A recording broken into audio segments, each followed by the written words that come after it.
Hey, this is Pamela Riemenschneider. I'm the retail editor for Blue Book Services, and this is the Produce Reporter Weekend Review. Greg, I had to put a hoodie on today because it's frosty cold in Texas. Well, it went straight from summer and Labor Day hit, and then it's winter, and it is football season. Yeah. Jersey back here to commemorate. Oh, the weather fits nicely. Well, the weather here fits nicely, but in California, not so much. We've got some updates coming from California and Oregon and Washington about some of the, terrible situation with the fires. While the river fire in Salinas appears to be more under control, ash and some crazy, apocalyptic landscape photos are coming in and still affecting crops. Yeah, it looks worse than it is. It kind of sounds like. I got a couple updates this week on what's going on in the Salinas area. The fires are horrible, and they are delaying some workers and affecting people in their homes. But as far as the crops go, it's not that bad. It's probably not even as bad as the heat wave about a month ago, which is really damaging crops and limiting supplies, more so than the fire. Part of the problem remains ashes in particularly leaf lettuce items. When they pack it in the field, they can't get it all out. Yeah. And so consumers just have to be reminded about how important it is to wash produce, especially leaf items. It washes right off. It's not a huge problem. You might be able to smell it a little bit, but it's not a food safety issue at all. Now consumers need to see the videos of what it looks like. When you pull that romaine heart, even a romaine heart, out of one of those bags, that was packed right in the field, like on a truck, guy standing there next to a truck, and it goes straight into the bag. And a lot of people think it goes into this big washing, magic machine that, if you're buying a head of lettuce, it was field packed. Salad been washed.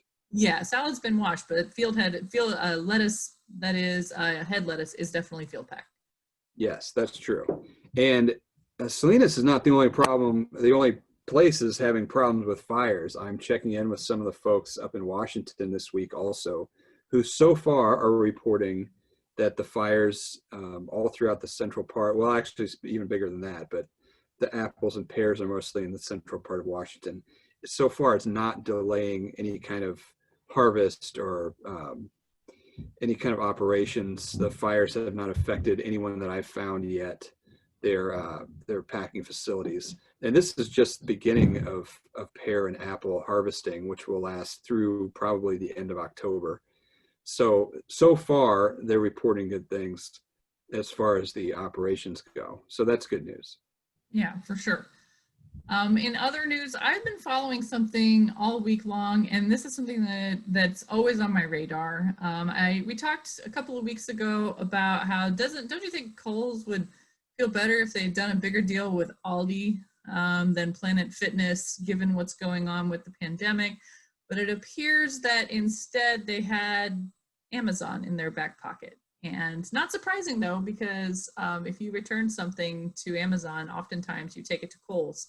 They're the easy return place, drop-off point for Amazon stuff. So they had a previous relationship, but it appears that one of the next Amazon grocery locations will be co-located with this is all retail speak, a right-sized Kohl's location, which means that they're shrinking square footage, basically cutting the store in half and dedicating the other half to Amazon grocery. Totally makes sense because there's a whole lot of retail square footage that's going to be available pretty soon. So what's it going to look like compared to what we've seen, the mock-ups of what it would look like with Aldi's? Well, I mean, it pretty much just looks the same, where they just kind of shrink what's available for the Kohl's and maybe go with one front door. And then the other front door will be an Amazon grocery. I haven't seen any mock-ups for this new one, but that seems like that's what they did with Aldi. It was just pretty much an Aldi that sucked up half of the location, or a little bit less than half. Because these stores appear to be a little bit smaller footprint than a traditional grocery store. Amazon also they opened a second Go Groceries location in the Seattle area this week, And from the pictures that are coming across social media, a couple of people have been able to get in there and take a look around. And it appears that it's more of a small format neighborhood grocer in a urban sense, like, 10,000 square feet, than the tiny convenience store style Amazon Go that we've seen before. Bulk produce that you just grab a whole onion, stick it in your cart, the algorithm, the computers above and everything catch you, watch, and you just walk right out.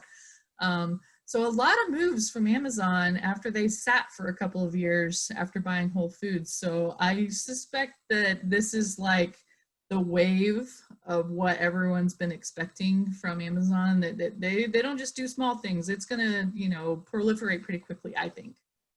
The first version of Amazon Go did not do a great job with fresh produce. It was very unrealistic, and it's just not the way people consume produce, whether on the go or whatnot. Does this make you optimistic that they're going to get it at least on the right track this time? I think so. I think that I mean, even when the first, 3 or 4 times I went to an Amazon Go, they didn't even have bananas. And I'm pretty sure a computer and a camera can pick up a banana without having to scan it. So I feel like those Go initial convenience stores were geared more toward that lunch crowd, but then they also threw some produce in there just to try it out and see how it works. And not expecting to actually sell very much.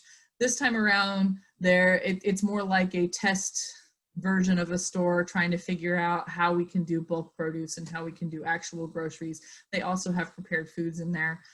Something that, and it seems like the Go convenience store, the original Go, was pretty much wrapped up sandwiches and boxed salads that came from the Whole Foods commissary. I can recall back when it first opened, Kathy Burns from PMA got some stats from them, and a chicken salad sandwich was their #1 seller in a convenience store. Whereas most places, I don't think a chicken salad sandwich would be the top seller. So it's definitely something to watch. And this has got to be just them getting a little better feel for what grocery is like in a physical format. Yeah, I'm excited to see how quickly it can ramp up. And speaking of quick ramping up or lingering on, we had some news this week about the food boxes. Shortly after we hung up, after our chat last week, I saw in my social media feed that NPR had a pretty scathing piece on the food box program, and you had some problems with some of their reporting. So what's up with that? Yeah, absolutely. And being a professional journalist who is very skeptical of my peers in the journalism field, I'm very sensitive to biased reporting. And in this case, I felt like NPR was really taking cheap shots on the USDA because it was tied to Trump. And the problem with this story is that the problems in the food box program have been well documented, not just by us, but by plenty of people. There have been hearings in Congress about some of the problems. And one of the reasons why, at least I think, USDA deserves some praise is they listened and then they made changes. And they did that in this case. And one of the sources that NPR talked to was the director of the food organization in San Antonio that got burned by the relationship with Create-A-Date, which is the catering company that got a $38 million contract in the first round. And they never should have gotten one. They didn't have a PACA license. They didn't know how to handle fresh produce. They should not have gotten that. And so 3 months later, to go to this guy for a story talking about how bad the program is just looking for it's making up your mind before you have the story and then finding the sources who will confirm that. One of the things that we make fun of from the USDA is they send out these weekly or bi-weekly releases about the totals in the program, how many boxes they've made. And they have like 100 quotes from companies involved, from feeding programs. It is definitely too much. But they have them there, and you can read them, and you can scroll through, and they're real names, and they're real companies, and they're real places. Those are real people. if you wanted to have a balanced story, you could have reached out to any of them. A There's real far too journalist many. would have done that. Picking Eric Cooper, the CEO of San Antonio Food Bank, was really picking the low hanging fruit, the lowest hanging fruit. Neither of us have any problem criticizing what happened in the Texas region and in San Antonio Food Bank. And with Create a Date, nobody in the program thought that, besides whoever decided to award them that contract and give them a shot, thought that was going to work out. And since then, they have pivoted, they've refined, they've changed it. There's checks and balances. They're doing better with the contract awarding. They're even changed the way that they're awarding contracts for this period. Instead of dumping all the contracts on day one and saying, okay, go, they have, decided to slow down, take a look at the need, and then evaluate based on the need. And then also you have to prove who you're going to give your stuff to before you even get started. So we're not going to have the tractor trailer show up somewhere and just start dumping boxes on people. Right, that was a problem, and they have at least addressed that verbally with making a serious change to the last mile, requiring specifics from the companies supplying how they're going to do that, because they did have problems on that. They listened, and now they have new requirements of suppliers. And I think what NPR was coming at, besides being, pretty late on this story. Everyone else had it. Everyone else had the huge criticism at first. To look at it from their point of view, I think they were trying to look at it from a we need to feed people point of view. And of course, Sonny Perdue's key slogan is do right and feed people. I think something like that, feed people and do right, something about that. And they're taking that feed people part of it without looking at the do right and what is the do right for this program. And maybe they skipped out on what that really should be and what the discussion of the purpose of the program is more than just feeding people. Yes, it's two parts. It is feeding people, and it is keeping all this good food from being thrown away, because early in the pandemic, we saw in the lockdowns, we saw the food service market go away, and we saw a lot of growers, not just produce, milk, meat, they were throwing food away because it cost them money to get it to market and they weren't getting paid for it. So they were throwing it away. That's what businesses do. Businesses are in business to make money. And so that's bad. Someone has to do something. So the federal government stepped up and said, all right, we will help you farmers. We'll take your product and we'll pay you for it, and we'll give it to people in need rather than requiring them to pay to donate. So yes, that is the other part of the program. It is helping farmers who lost markets through no fault of their own. It was through this virus and the local and federal government's reactions to it. They weren't losing markets because of bad business decisions. No, but another criticism of the program is that perhaps it's not as efficient at meeting the needs of matching the demand with the supply in a cost-effective way. Because of course, if you just wanted to feed people, and many lawmakers have said this, you could just increase SNAP and people could go and buy more food at retail. Retailers would probably love that. But that doesn't address the middlemen in the market, that middlemen, middle women, middle businesses in the market that lost their business. A lot of these food distributors didn't have anywhere to go. If they were doing schools, if they were doing institutions, if they're doing even ballparks and things like that, those are all empty for the most part. And, hotels. Yeah, a lot of those places. Have you even seen the Bud Light commercials where they're talking about delivering Bud Light in your neighborhood because you're going to watch the game, but you're not going to be at the stadium drinking a big old Bud Light now, are you? So these businesses have to figure out where to come up with the demand, because retail groceries only double like 10% over. The sales are only about 10% over. That's not all the food we eat. So there's a whole vacuum of lost dollars in this economy that have to be made up if these businesses are going to survive. Yes, it is a huge amount, and it's it's too easy to be from an urban district also. And I'm talking about Congress people who are complaining, just add to SNAP.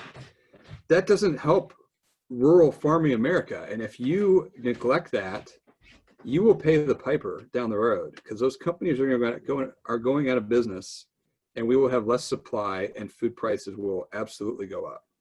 Yeah, I mean, it just, for me, it reeks of this harvest box concept that Sonny Perdue introduced, that it would be the replacement for SNAP. And that is the opposite of what needs to happen. I mean, no, we don't need a harvest box full of beans and peanut butter. And I think people are scared that that's what this program is going to evolve to, instead of a temporary solution for hopefully what is a temporary problem, but has stretched quite beyond temporary for a lot of us. These food boxes have a lot of fresh items in there. So if that's the fear, then that's not a good fear, because we're talking about fresh fruits and vegetables, fresh meats, fresh dairy. These are the companies that lost those markets, and that's why it's in there. And it's also good food. Mm-hmm. If you get the right one, though, because that was the other problem too, is that this program has been wildly inconsistent from market to market, from distributor to distributor.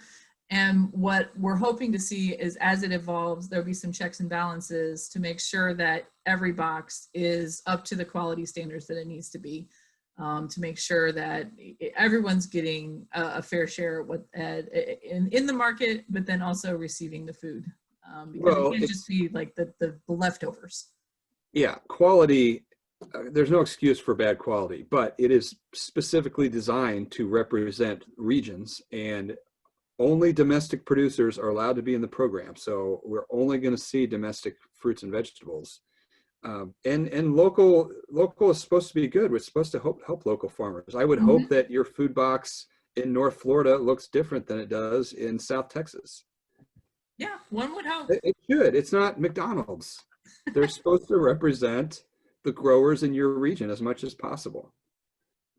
Well, we will definitely keep watching the food box program as long as it goes on. And we've had requests on social media and things like that of how much more coverage are we going to be doing of this? Not in a bad way. We're giving the people what they want.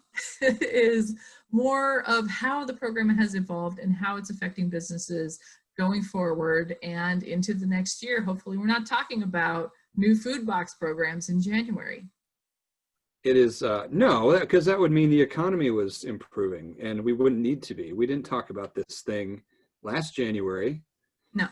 No, this is not ideal. This is very temporary, and it's officially funded through the end of October. They have not announced November, December yet. They might. We don't know yet, but they might not. Yeah, so definitely something to watch. And that's it for the Produce Reporter Weekend Review. If you are not getting the Produce Reporter newsletter, you're missing out on all the food box news. You need to go to producebluebook.com and sign up. See you next week. Go Chiefs. Go Chiefs. This won't go till tomorrow, so if they don't win. It will already have happened. It will already have happened. Good luck to my hometown team. The defending champs.